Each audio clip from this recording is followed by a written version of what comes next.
ప్రభునందు మాకు అత్యంత ప్రియులైన దేవుని ప్రజలందరికీ యేసుక్రీస్తు వారి ఉన్నతమైన శ్రేష్టమైన నామం పేరిట శుభాలు ప్రకటిస్తున్నాను. బాగున్నారా మీరంతా? Good morning everyone. గత రాత్రంతా దేవుడు చక్కని విశ్రాంతిని మనకు అనుగ్రహించి ఈ ఉదయకాల సమయంలో ఆయన స్తుతించు వారంగా, ఆయన గణపరచు వారంగా, ఆయన కీర్తించు వారంగా ప్రభు మనల్ని నిలిపినందుకు మనం మనస్ఫూర్తిగా ఆయనకు స్తోత్రాలు చెల్లించాలి. నూతన నిబంధనలో మనకి ఇవ్వబడిన 2 ఆజ్ఞలు. ఒకటి, నీ దేవుణ్ణి ప్రేమించు. ఎలా అంటే పూర్ణ ఆత్మతోనూ, పూర్ణ మనస్సుతోనూ, పూర్ణ బలముతోనూ దేవుని ప్రేమించాలి. రెండవది, నిన్ను వల్ల నీ పొరుగువారిని ప్రేమించుమని. ధర్మశాస్త్రం అంతా కూడా ఈ 2 ఆజ్ఞల్లో మిళితమైందని యేసుప్రభువు వారు చెప్పారు. అనగా దేవుని ప్రేమించడంలో మనం ఎప్పుడు కూడా వెనుకంజు వేయకూడదు. దేవుడు మనల్ని ప్రేమించారు కనుక మనం కూడా ఆయన్ని ప్రేమింపబద్ధులమై ఉన్నాం. We ought to love the Lord because Christ has loved us first అని యోహాను పత్రికలో మనం చూస్తున్నాం. ప్రతిరోజు ఉదయాన్నే లేచిన తర్వాత ప్రార్థనతో మన రోజును ప్రారంభించి దేవుని వాక్యాన్ని చదువుకుని ఒక వాగ్దాన సందేశాన్ని మనం ధ్యానం చేస్తున్నాం. మీలో చాలామంది వాగ్దాన సందేశాల ద్వారా దీవెన పొందుతున్నట్టుగా మీరు ఇస్తున్న సాక్ష్యాలను బట్టి నేను చాలా ప్రభువును స్తుతిస్తున్నాను. ఈరోజు వాగ్దానం కోసం పరిశుద్ధ గ్రంథాలు తెరిచి ఇర్మియా గ్రంథం 20వ అధ్యాయం 11వ వచనాన్ని చదువుకుందాం. The book of Jeremiah chapter 20 and verse 11. అయితే పరాక్రమం గల శూరుని వలె యెహోవా నాకు తోడై ఉన్నాడు. నన్ను హింసించువారు నన్ను గెలవక తొట్రిల్లుదురు. వారు యుక్తిగా జరుపుకొనరు గనుక బహుగా సిగ్గుపడుదురు. వారెన్నడనూ మరువబడని నిత్యావమానము పొందుదురు. చాలా చక్కని వాగ్దానాన్ని ఇక్కడ మనం చూస్తున్నాము. పరాక్రమము గల శూరుని వలె యెహోవా నాకు తోడై ఉన్నాడు గనుక నా శత్రువులు నా మీద విజయం పొందరు. వారు సిగ్గు నొందుతారు, వారు నిత్యావమానం పొందుతారని భక్తుడు ఇక్కడ మాట్లాడుతున్నాడు. గమనించిన ప్రియులారా, మన దేవుడు ఎలాంటివాడు? నువ్వు ఆరాధించే దేవుడు ఎలాంటివాడో నీకు తెలుసా? ఆయన ఎంత గొప్పవాడో నీకు తెలుసా? బైబిల్ సెలవిస్తూ ఉంది, ఆయన పరాక్రమము గల శూరుడు అని బైబిల్ సెలవిచ్చింది. పరాక్రమము అన్న చోట ఇంగ్లీష్లో మైట్ అనే పదం వాడారు. దాని హిబ్రూలో గిబోర్ అనే పదం ఉపయోగించబడింది. గిబోర్ అంటే అర్థం ఏంటో తెలుసా? అధిక బలాన్ని కలిగిన వాడు, పరాక్రమము కలిగిన దేవుడని చాలా చక్కని మాట అక్కడ మనం చూస్తాం. ఎగ్జాక్ట్గా ఇదే పదం యెషయా 9:6లో కూడా రాయబడి ఉంటుంది. క్రీస్తు ప్రభువారి లోకానికి రావడానికి 700 సంవత్సరాలకు పూర్వమే యెషయా అనే దైవజనుడు ప్రవచించాడు. ఆశ్చర్యకరుడు, ఆలోచనకర్త, బలవంతుడైన దేవుడు, నిత్యుడుగు తండ్రి, సమాధానకర్తయగు అధిపతిని అతని పేరు పెట్టబడినని. అక్కడ బలవంతుడైన దేవుడని ఉంది కదా, అక్కడే గిబ్బోర్ అనే పదాన్ని మనం చూస్తాం. పరాక్రమం కలిగిన దేవుడు అనే విషయాన్ని మనం గుర్తించాలి. గమనించిన ప్రియులారా, చాలామంది ఈ రోజుల్లో వాదించే వాదన ఏంటంటే యేసు ప్రభు దేవుడు అని బైబిల్లో ఎక్కడుందని. కొంతమంది యేసు ప్రభు దైవత్వాన్ని ఒప్పుకోవట్లేదు. ఆయన కేవలం ఒక ప్రవక్తని, లేదా ఆయన కేవలం కుమారుడు మాత్రమేనని, ఒక దేవదూత యేసు ప్రభువు ఈ లోకానికి వచ్చారని రకరకాల సిద్ధాంతాలు ప్రపంచంలో చలామణిలో ఉన్నాయి. బైబిల్ ఆనాడు ఈనాడు నిర్ద్వందంగా సెలవిస్తున్న సత్యం ఏంటంటే యేసు ప్రభు ఆరాధనీయుడు, ఆయన దేవుడు.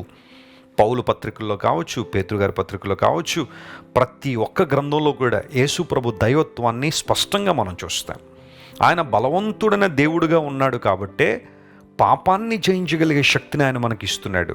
సాతాను తలను చితకద్రొక్కి సిలువలో మనందరికీ జయ జీవితాన్ని యేసు ప్రభు ప్రసాదించారు. బలవంతుడైన దేవుడు మనలను తన బలంతో నింపడం ద్వారా సమస్తమును ఆయన కోసం జరిగించడానికి కృపనిస్తున్నాడు. పరాక్రమం కలిగిన శూరుడు అనే మాట గమనించాలి. యాకోబు ఒక సందర్భంలో అంటాడు, యాకోబు కొలిచే దేవుడు పరాక్రమం కలిగిన వాడు అనే మాట వాడాడు. యాకోబు జీవితాన్ని పరిశీలన చేస్తే ఎన్నో శ్రమలు, ఇబ్బందులు, అతని జీవితంలో అప్స్ అండ్ డౌన్స్ మనం చూస్తూనే ఉన్నాం. వాటన్నిటిలోంచి ఎవరు విడిపించారు అతన్ని? ఎవరు గమ్యానికి చేర్చారు? 147 సంవత్సరాల యాకోబు జీవిత ప్రస్థానంలో ఎన్నో సందర్భాల్లో దేవుడు యాకోబును బలపరిచి నడిపించాడు. శత్రు సమూహాలు చుట్టుముట్టినప్పుడు భయంకరమైన హింస లేదా భయంకరమైన అవమానం ఎదుర్కోవాల్సిన పరిస్థితుల్లో కూడా యాకోబును దేవుడు తప్పించి బయటికి తీసుకొచ్చాడు. ప్రభునందు ప్రియ సహోదరి మరియు సహోదరుడా, ఈ ఉదయకాల సమయంలో ఈ వాగ్దాన సందేశం ఉంటే నీ జీవితంలో కూడా బలహీనుడు అయిపోయావా? ఏదో ఒక విషయంలో బలహీనతలో కొట్టుమిట్టాడుతున్నావా? ఒకవేళ నీ ఆధ్యాత్మిక జీవితంలో బలహీనత, మానసికంగా బలహీనుడు అయిపోయి ప్రతి చిన్నదానికి భయపడి అధైర్యపడి ఏమైపోద్దో, రేపు నా పరిస్థితి ఏంటో, నా కుటుంబ పరిస్థితి ఏంటో, నా బిడ్డల భవిష్యత్తు ఏంటో అన్న భయం బహుశా నీలో ఉందా?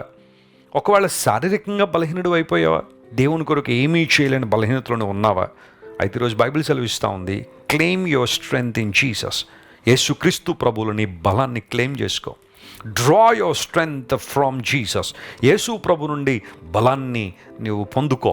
ప్రార్థన చేయి, ఆయన సన్నిధిలో కనిపెట్టు, దేవుని వాగ్దానాలను ధ్యానం చేయి. దేవుడు నీకు గొప్ప బలాన్ని ఇస్తాడు, పరాక్రమంతో దేవుడిని నిలబెడతాడు.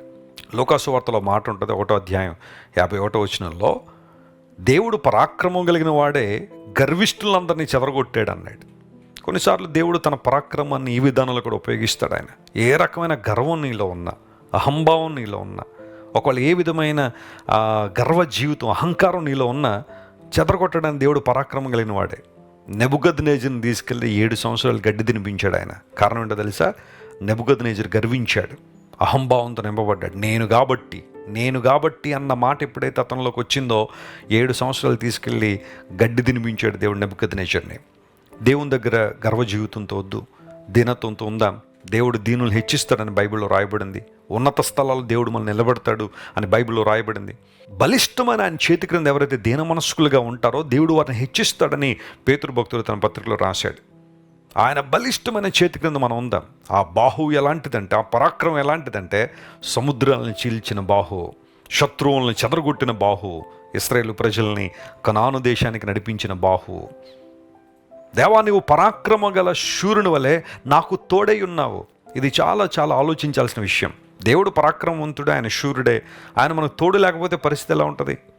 ఆయన మనకు తోడై ఉన్నాడు. ఇమాన్యుల్ అనే మాటకు దేవుడు మనకు తోడని అర్థం. God with us. ఆయన ఎప్పుడూ మనతో ఉన్నాడు. ఆయన కొన్నిసార్లు మన దౌర్భాగ్య పరిస్థితిని బట్టి మనమైనా దేవుడిని వదిలిపెట్టేస్తున్నామో, కానీ దేవుడు మనల్ని విడిచిపెట్టేవాడు కాదు. ఆయన కాన్స్టెంట్గా దేవుడు మనకు జ్ఞాపకం చేస్తున్న అంశం అదే. నేను నిన్ను విడువను, నిన్ను ఎడబాయను, నీకు తోడై ఉన్నాను. యోసేపుకు దేవుడు తోడై ఉన్నాడు కాబట్టే అద్భుతమైన కార్యాలను యోసేపు జరిగించగలిగాడు. అనేక మందికి దీవెనకరంగా మార్చబడగలిగాడు. అనేక మందికి ఆశీర్వాదకరంగా మార్పు చెందాడు. గోతులో పడవేయబడిన యోసేపు ఆనాడు ప్రపంచానికి దీవెనకరంగా తన ఆలోచనలో శక్తి, బలాన్ని ద్వారా, జ్ఞానం ద్వారా దేవుడు ప్రపంచాన్ని నిలబెట్టాడు. ఈరోజు నిన్ను కూడా దేవుడు అలా నిలబెట్టడానికి ఆయన సామర్థ్యం కలిగినవాడు. కృంగిపోతున్నావా? నా కుటుంబం ఎందుకు పనికిరాందంటున్నావా? దేవుని చేతులకు అప్పగించుకో. ఈ వాగ్దానాన్ని క్లెయిమ్ చేయి. నీ శత్రువులు నీ మీద విజయం సాధించకుండానట్లుగా, వారు సిగ్గుపడి అవమానం పొందినట్లుగా దేవుడు తన పరాక్రమాన్ని నీ జీవితంలో కనుపరచాలని ఆయన ఇష్టపడుతున్నారు. ఆయన వైపు చూద్దామా? కన్ను మూసుకొని ప్రార్థన చేసుకుందాం. ప్రేమగల తండ్రి, మీరు మాకు ఇచ్చిన వాగ్దాన సందేశాన్ని బట్టి నీకు స్తోత్రాలు. నువ్వు పరాక్రమ గల శూరుని వలె తోడై ఉన్నావు అనే వాగ్దానం ద్వారా ఈరోజు మా అందరితో మీరు మాట్లాడేందుకు నీకు స్తోత్రాలు. అవునయ్యా, నువ్వు బలవంతుడనే దేవుడు నాయన. నీ బలాన్ని మాకు అనుగ్రహించడం ద్వారా మేము కూడా సాతాను జయించు వారంగా, దురాత్మ శక్తుల ప్రాబల్యాన్ని జయించు వారంగా మమ్మల్ని అభిషేకించినందుకు నీకు స్తోత్రాలు. ఈరోజు మా ప్రియులు ఎంతమంది అయితే బలహీనతల్లో ఉన్నారో, మానసికంగా, శారీరకంగా, ఆధ్యాత్మికంగా బలహీనమైన పరిస్థితుల్లో ఉన్నారో వారందరినీ మీరు ముట్టండి అయ్యా, లేవనెత్తండి. సమృద్ధిని జీవాన్ని ప్రతి ఒక్కరికి దయచేయండి. ఘనత, మహిమ, ప్రభావం నీకు మాత్రమే ఆరోపిస్తూ, స్వస్థత లేని వారికి స్వస్థ ఇవ్వండి, విడుదల లేని వారికి విడుదల ఇవ్వండి, ఆనందం లేని వారికి ఆనందాన్ని దయచేయండి, ఆశీర్వాదం లేని వారికి ఆశీర్వాదం ఇవ్వండి. యేసుక్రీస్తు నామం పేరిట అడిగి వేడుకొంచున్నాం తండ్రి. Amen, amen, amen. God bless you dear friends. Have a wonderful day. పరీక్షలు రాస్తున్న యవన బిడ్డల కోసం ప్రార్థన చేయాలని నేను దేవుని చేత ప్రేరేపించబడుతున్నాను. మీరు ఏ రకమైన పరీక్ష రాస్తున్నా ఈ ప్రార్థనలు ఏకీవించండి. దేవుడు మీకు జ్ఞానాన్ని దయచేయాలని, అన్ని విషయాల్లో మిమ్మల్ని భద్రపరచాలని మీకోసం నేను ప్రార్థన చేస్తాను. ప్రేమగల మా తండ్రి, గొప్ప దేవాని కొందనాలు. మా యవన బిడ్డల కొరకు ప్రార్థన చేస్తున్నామో, ఎవరెవరైతే పరీక్షలు రాస్తూ ఉన్నారో ఈ సంవత్సరం, వారందరినీ నీ దయగల చేతులకు అప్పగిస్తున్నాను. నీ లేఖనంలో రాయబడింది, ఎవరికైనా జ్ఞానం కొదుగుంటే అడగండి, ధారాళంగా దేవుడు దయచేస్తాడని నీ లేఖన భాగాన్ని జ్ఞాపకం చేసుకుని నేను స్తుతిస్తున్నా. అవునయ్యా, మొదట మీరు మాకు ఆధ్యాత్మిక జ్ఞానాన్ని అనుగ్రహించే దేవుడు, ఆ తదుపరి మాకు కావాల్సిన ప్రతివిధమైన జ్ఞానాన్ని నీవు అనుగ్రహించే దేవుడు కనుక నీకు స్తోత్రాలు. బుద్ధి జ్ఞానముల సర్వ సంపదలు ఆయన యందు గుప్తములై ఉన్నవని నీ వాక్యంలో రాయబడిన రీతిగా మా ప్రియులు ఎంతమంది అయితే ఎగ్జామ్స్ రాస్తున్నారో వారికి కావలసిన సమయోచితమైన జ్ఞానాన్ని దయచేయండి. ఏ ప్రశ్నకు ఏ సమాధానం రాయాలో కావలసిన జ్ఞానమును, నడిపింపును మీరు దయచేయండి. వారి ప్రయాణాల్లో కావాల్సిన భద్రత మీరు దయచేయండి. ఎగ్జామినేషన్ సెంటర్స్కి సకాలంలో చేరుకోవడానికి కృప చూపించండి. ఎగ్జామ్స్ రాస్తున్నంతసేపు నాయన వారికి చక్కని ఫోకస్ మీరు దయచేయండి. రిమెంబరెన్స్ మీరు ఇవ్వండి. క్రియేటివిటీని దయచేయండి. నీ దయ, నీ కృప ఎల్లప్పుడూ వారి మీద ఉన్న దయచేయమని కోరుతున్నాం. దేశం యొక్క ఉన్నత స్థలాల్లో నిలబెడతాను అని వాగ్దానం చేసిన దేవుడు, మా ప్రియులందరినీ మీరు బలపరిచి ఎగ్జామ్స్లో మంచి రిజల్ట్ మీరు అనుగ్రహించి నాయన నీ కృపలో వర్ధిల్లడానికి సహాయం చేయండి. అనేక మందికి వారు దీవెనకరంగా ఆశీర్వాదకరంగా ఉండడానికి సహాయం చేయండి. మా ప్రార్థన వినినందుకు నీకు కృతజ్ఞతాస్తులు చెల్లిస్తూ మరొకసారి మా యవన బిడ్డలందరినీ నీ ప్రేమగల చేతులకు సమర్పించుకుంటూ యేసుక్రీస్తు వారి శ్రేష్టమైన నామం పేరిట అడిగి వేడుకొనిచున్నాం తండ్రి. Amen. God bless you, dear youngsters. May the Lord bless you with His wisdom and knowledge. Amen. Praise the Lord. Christ worship centre ఓ బలమైన సంఘ ఉద్యమం. కొన్ని సంవత్సరాల క్రితం కేవలం 2 ప్రారంభించబడిన పరిచర్య నేడు ప్రపంచవ్యాప్తంగా లక్షలాది మందిని ప్రభావితం చేయుచున్నది.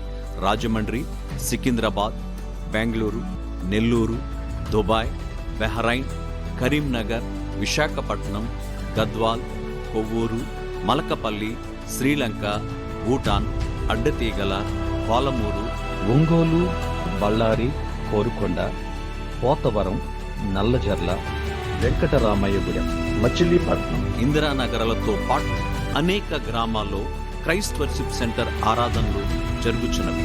వాక్య సంబంధమైన ఉద్యమంలో పరిశుద్ధాత్మ సంరక్షణలో కొనసాగాలనుకునే ప్రతి ఒక్కరికి మా ప్రేమపూర్వక ఆహ్వానాన్ని అందిస్తున్నాము.